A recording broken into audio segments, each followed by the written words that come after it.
Boleh ya? Bekasnya udah tinggal. Oke, assalamualaikum warahmatullahi wabarakatuh. Sudah. Selamat pagi, selamat siang, dan selamat sore pada teman-teman sekalian. Salam sejahtera untuk kita semua. Sebelum kita memulai presentasi di hari ini, saya memiliki sebuah kata-kata yang akan menyemangati kalian. Bersenang-senang itu bisa dibeli, akan tetapi orang yang menyenangkan susah dicari. Itu adalah sebuah kata-kata dari almarhum Olga Syaputra. Baik, di sini saya selaku presentasian.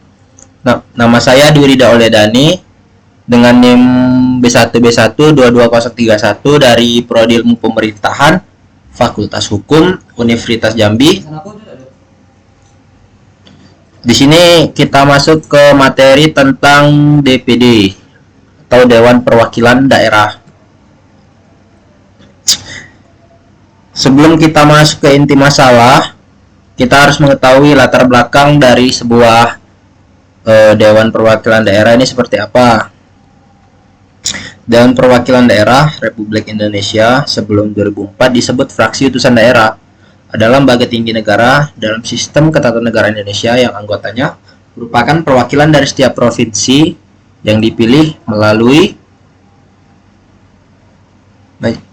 pemilihan umum serta merupakan majelis tinggi dalam lembaga legislatif. Di sini ada beberapa inti masalah yang harus kita bahas di dalam presentasi ini, dalam sebuah video ini, yang dimana kita harus membahas yang pertama, kenapa DPD dibentuk, apa itu DPD, apa tugas DPD, siapa yang membentuk DPD, dan apa tujuan DPD. Sebenarnya selanjutnya dari sebuah poin-poin tersebut masih ada. Kita masuk ke kenapa DPD dibentuk. Tujuan umum dari sebuah DPD ini dibentuk adalah untuk mewakili kepentingan daerah di tingkat nasional. Jadi ada di setiap provinsi ada anggota yang dapat mewakili kepentingan daerah tersebut. Dalam sebuah peraturan undang-undang dasar ada 4 orang kalau tidak salah ya di satu provinsi itu yang mewakili kepentingan daerah. DPD merupakan lembaga yang bertugas memperjuangkan dan memperkuat otonomi daerah. Memang benar, DPD merupakan lembaga yang bertugas memperjuangkan dan memperkuat otonomi daerah dan mengakomodasi sebuah kebijakan yang terkait dengan sebuah daerah. DPD bertujuan untuk menjaga keseimbangan kekuasaan antara pusat dan daerah dengan memberikan perwakilan yang seimbang untuk kedua entitas tersebut. Jadi DPD ini mempunyai tujuan umum menjaga keseimbangan kekuasaan sehingga antara pusat dan daerah memiliki sebuah yang seimbang untuk kedua entitas tersebut. Terdapat 3 tujuan umum. Yang pertama adalah mewakili kepentingan daerah. Salah satu tujuan utama DPD adalah mewakili kepentingan daerah di tingkat nasional. Anggota DPD dipilih melalui pemilihan setiap provinsi dan diharapkan dapat menjadi suara bagi setiap daerah dalam legislasi nasional. Yang kedua, memperkuat otonomi daerah. DPD adalah lembaga yang bertugas memperjuangkan dan memperkuat otonomi daerah, maka berperan dalam memastikan bahwa kepentingan daerah diakomodasi dalam pembuatan kebijakan nasional dan bahwa daerah memiliki kekuatan yang sebanding dengan pemerintah pusat. Dan yang terakhir, menjaga keseimbangan kekuasaan. DPD merupakan sebuah sistem pemerintahan yang memiliki struktur bipartit atau memberikan sebuah perbedaan antara pusat dan daerah untuk menjaga keseimbangan antara pusat dan daerah. masuk ke apa itu DPD. Jadi kita harus tahu Dewan Perwakilan Daerah ini seperti apa. DPD adalah singkatan dari Dewan Perwakilan Daerah. DPD adalah salah satu lembaga negara di Indonesia yang memiliki fungsi sebagai wakil-wakil daerah dalam lembaga legislatif nasional. DPD terdiri dari perwakilan daerah dari setiap provinsi di Indonesia, dengan setiap provinsi diwakili oleh 4 anggota DPD. Jadi memang benar sesuai yang saya bilang tadi, setiap provinsi di Indonesia ini diwakili oleh 4 anggota DPD. Tugas Dewan Perwakilan Daerah. Yang pertama, mewakili kepentingan daerah. Yang kedua, mengajukan usulan undang-undang. Yang ketiga, memberikan pertimbangan terhadap rancangan undang-undang. Dan yang keempat, mengawasi kebijakan pemerintah. Yang pertama, mewakili kepentingan daerah. Jadi sebuah anggota Dewan Perwakilan Daerah memiliki tugas untuk mewakili kepentingan daerah, seperti misalnya untuk mengawasi kepentingan tentang otonomi daerah, ataupun tentang APBN daerah, tentang sebuah pembangunan infrastruktur. Jadi DPD ini berfungsi untuk mewakili kepentingan dari setiap daerah yang dipilihnya. Yang kedua, mengajukan usulan undang-undang. Jadi DPD ini bisa mengajukan kepada Dewan Perwakilan Rakyat untuk mengusul undang-undang tentang terhadap sebuah daerah atau masalah yang ada di daerah. Yang tiga, memberikan pertimbangan terhadap rancangan undang-undang. Jadi DPD ini bisa memberikan pertimbangan terhadap rancangan undang-undang yang akan disahkan. Jadi sebelum DPR mengesahkan undang-undang tersebut, DPD dapat memberikan pertimbangan dulu sebelum disahkan. Yang keempat, mengawasi kebijakan pemerintah. Tugas DPD yang keempat ini adalah mengawasi kebijakan pemerintah. Jadi sebelum pemerintah membuat kebijakan secara tidak diimbangi dengan, jadi misalnya DPD ini sebelum si pemerintah memberikan kebijakan, DPD bisa mengawasi kebijakan tersebut, apa yang akan dikeluarkan kebijakan pemerintah tersebut, apakah dapat memberikan dampak yang baik kepada daerah atau tidak. Jadi bisa diawasi dengan DPD. Kita masuk ke siapa yang membentuk Dewan Perwakilan Daerah. Dewan Perwakilan Daerah atau DPD dibentuk oleh Undang-Undang Dasar Negara Republik Indonesia tahun 1945 yang ada dalam Undang-Undang Dasar 1945 dan diatur lebih lanjut dalam Undang-Undang Nomor 22 Tahun 2003 tentang susunan dan kedudukan Majelis Permusyawaratan Rakyat atau DPR, MPR, dan Dewan Perwakilan Rakyat atau DPR, dan Dewan Perwakilan Daerah khusus Ibu Kota. Kita masuk ke apa tujuan DPD. Yang pertama ada menjaga perimbangan keuangan. Tujuan DPD di sini yakni menjaga perimbangan keuangan yang ada di suatu daerah. Contohnya seperti mengawasi perimbangan keuangan yang ada di daerah. Yang kedua, mengawasi implementasi kebijakan pemerintah. DPD mengawasi implementasi kebijakan pemerintah. Ini sama seperti poin yang ada di kebijakan pemerintah tadi. Yang ketiga, mendorong kerjasama antar daerah bertujuan untuk menjaga kepentingan daerah. Jadi DPD ini bisa saling bekerja sama dengan anggota dari daerah lain dengan maksud untuk menjaga kepentingan sebuah daerah atau dapat meningkatkan hubungan setiap anggota daerah. Yang keempat, memperjuangkan kebijakan yang berpihak pada daerah, memperkuat otonomi, dan menjaga keseimbangan kekuasaan antara pemerintah pusat dan daerah dalam sistem pemerintahan Indonesia. Jadi DPD ini memperjuangkan kebijakan yang berpihak pada daerah. DPD ini hanya mengurusi kebijakan yang ada di daerah, seperti memperkuat otonomi daerah dan menjaga keseimbangan kekuasaan. Dia tidak akan mengurusi yang ada di pusat. Kedudukan dan fungsi Dewan Perwakilan Daerah. Yang pertama ada pengajuan usul.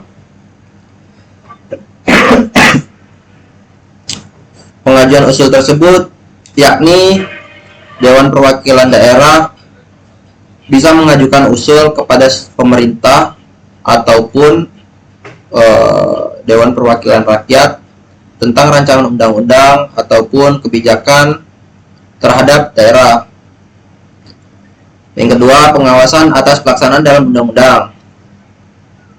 Jadi kedudukan fungsi DPD ini mengawasi atas pelaksanaan dalam undang-undang. DPD ini bisa dapat untuk dalam suatu rancangan undang-undang dia dapat untuk mensetujui apa yang ada dalam undang-undang tersebut. Misalnya ada kebijakan tentang daerah. DPD dapat mengajukan atau mengusulkan kepada DPR tentang rancangan undang-undang. Jadi DPD ini dapat mengajukan dan mengusulkan kepada DPR tentang sebuah daerah di dalam undang-undang tersebut. Misalnya mengusulkan tentang otonomi daerah ataupun tentang APBN, anggaran pendapatan belanja negara di daerah, dan tentang sebuah pembangunan infrastruktur. Jadi dia dapat mengajukan dan mengusulkan kepada DPR tentang rancangan apa yang akan dibuat DPR kepada daerah. Peran penting Dewan Perwakilan Daerah. Inti masalahnya terdapat 3 poin. Yang pertama adalah pengawasan kebijakan, yakni DPD dapat peran penting mengenai pengawasan kebijakan. Contohnya seperti kebijakan pemerintah tersebut, pemerintah di daerah. Jadi setiap anggota DPD bisa mengawasi kebijakan apa yang akan diberikan oleh pemerintah. Apakah kebijakan tersebut dapat memberikan pertimbangan yang baik terhadap daerah. Yang kedua ada mekanisme persetujuan. Jadi sebelum DPR ini mensetujui rancangan undang-undang, DPD bisa memutuskan apakah rancangan undang-undang ini bisa disetujui. Kalau tentang sebuah daerah ya, kalau masalah lain belum tentu bisa DPD. Yang ketiga, keterlibatan dalam proses perancangan undang-undang. Jadi Dewan Perwakilan Daerah ini terlibat dalam proses perancangan undang-undang terhadap daerah. Rancangan undang-undang tentang misalnya DPR membuat rancangan undang-undang mengenai sebuah kebijakan otonomi daerah ataupun sebuah rancangan APBN ataupun mengawasi BPK. Jadi DPD ini dapat terlibat dalam proses perancangan tersebut. Hak-hak DPD. Yang pertama, hak mengajukan usul dan inisiatif legislasi. Jadi setiap hak anggota DPD itu bebas berpendapat dan dapat mengajukan usul dan inisiatif legislasi kepada pemerintah, mengajukan usul dan inisiatif kerja terhadap DPR. Dia bisa memberikan usul dan inisiatif legislasi tersebut. Yang kedua, hak memberikan pertanyaan kepada pemerintah. Setiap anggota DPD bisa memberikan pertanyaan kepada pemerintah mengenai otonomi daerah ataupun sebuah pembangunan infrastruktur ataupun sebuah yang berkaitan dengan daerah tersebut. Yang ketiga, hak memberikan pertimbangan terhadap rancangan undang-undang yang berkaitan dengan daerah. Ini poin sama seperti tadi, yang dimana DPD ini memberikan pertimbangan terhadap rancangan undang-undang yang akan disetujui oleh yang akan dibuat oleh DPR tersebut. Jadi DPD ini dapat menyetujui pertimbangan terhadap rancangan undang-undang yang berkaitan dengan daerah. Yang keempat, hak mengadakan kunjungan kerja ke daerah. Jadi setiap anggota DPD dapat mengadakan kunjungan kerja ke daerah lain. Namun perlu dicatat bahwa hak-hak anggota DPD dapat mengalami perubahan sesuai dengan peraturan perundang-undangan yang berlaku dan aturan internal DPD. Jadi di sini hak-hak anggota tersebut bersifat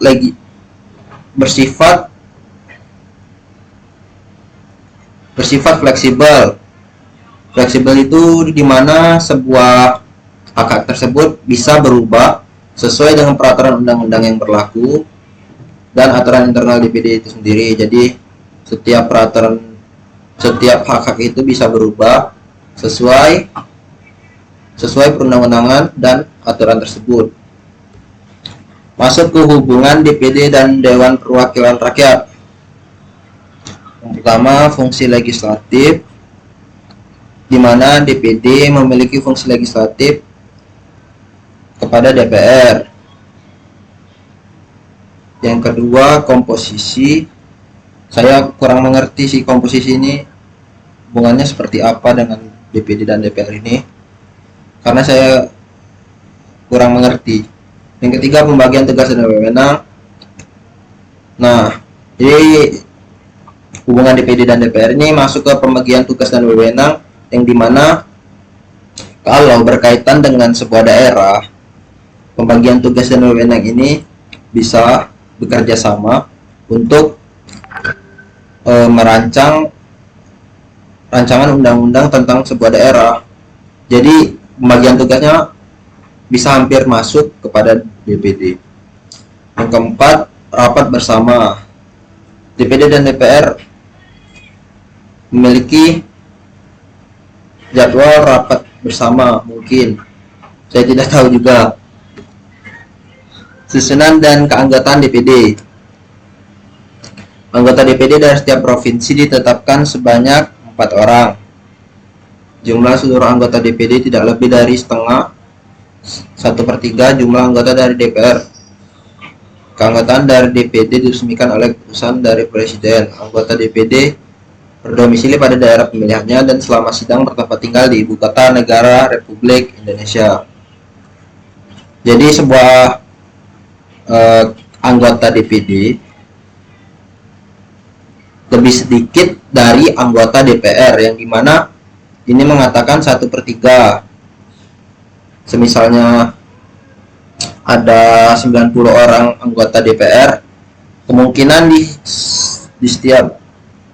Indonesia hanya ada 30 orang, mungkin seperti itu.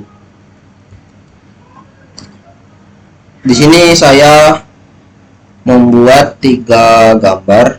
Yang pertama ada gedung MPR, DPR, dan DPD, yang dimana gedung ini merupakan sebuah tempat di mana MPR bekerja, DPR bekerja, dan DPD bekerja. Mereka bekerja bersama di satu gedung ini. Jadi mereka mungkin rapat bersama di sini, makan bersama. Di sini tempat demo 1999 yang ada di Jakarta. Yang kedua ada Ketua Umum Dewan Perwakilan Daerah Republik Indonesia tahun 2019 sampai 2024 nanti, yakni Insinyur Haji AA Lanyala Mahmud Mataliti. Dan yang ketiga ada monumen, ini monumen atau gedung ya? Saya juga kurang tahu. Sepertinya ini gedung. Tentang tulisan MPR, Dewan Perwakilan Rakyat, Dewan Perwakilan Daerah. Dan yang terakhir ada penutup. DPD adalah lembaga tinggi negara dalam sistem ketatanegaraan Indonesia yang anggotanya dipilih melalui pemilihan umum dari perwakilan umum dari perwakilan setiap provinsi yang jumlahnya dan jumlah dari seluruh anggota Dewan Perwakilan Rakyat. Jadi segini dulu penjelasan yang dapat saya berikan karena PPT ini telah selesai. Apabila semisalnya ada penjelasan saya yang agak melenceng, mohon dimaafkan karena saya masih perlu belajar. Apabila saya ada salah kata, saya mohon maaf. Wabillahi taufiq wal hidayah. Wassalamualaikum warahmatullahi wabarakatuh. Dan salam sejahtera untuk kalian semua. Selamat beristirahat.